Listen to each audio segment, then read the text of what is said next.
Cirka 20 medlemmer af KFD var mødt op til åben udvikling med formand Bjarne Nigård og dommerklubbens mindst rutinerede udvikler Frank Kanlund. CSC tog imod Tårnby FF i en underholdende kamp. Det var Frank Kanlund, der havde taget initiativet til arrangementet, der hovedsageligt var for de nye dommere. Det er, at vi skal have de nye dommere til at se, hvorledes man laver en udvikling. Det var dog primært de lidt mere rutinerede dommere, der stod på sidelinjen denne rockholde oktoberaften. Men det skal ikke afholde Frank Kanlund fra at viderebringe nogle gode råd. Og man skal være klar på dagen, man skal have orden i sine ting. Man skal have sin fløjte og sine gule kort og virke klar at komme i god tid. Så kommer man også til at virke klar over for spillerne. Og så synes jeg også, det er vigtigt, at man får afviklet kampene på en måde, sådan så alle er glade og tilfredse. Det betyder ikke som sådan, at man altid får dømt det, der er helt rigtigt.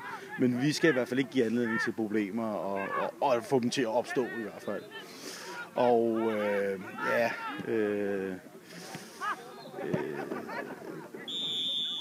at man har en god fløjte, så man kan mærke, der bliver dømt, og man kan mærke, at man er til stede. Små frispark, små fløjt, store frispark, store fløjt. Det kommer til at virke ledelsesmæssigt godt.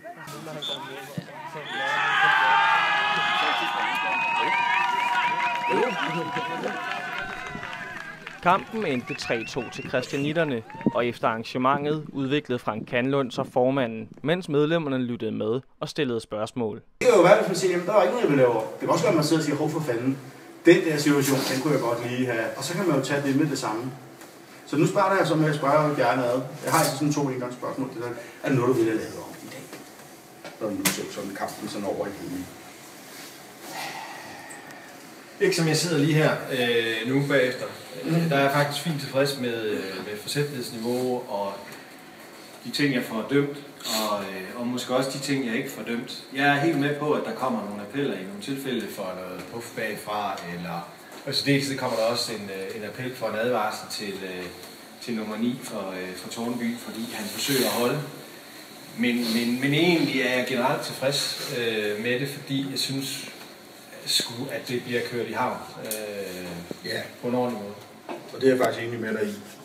Der er heller ikke noget sådan, at jeg vil sådan have lavet anderledes. Der er nogle situationer, vi kan snakke om, men hvor jeg måske lige ser det på en anden måde.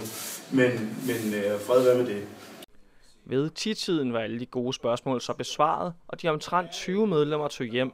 Men det vigtigste af spørgsmålene skal I selvfølgelig ikke snydes for. Du føler dig ikke inhabil? 100%.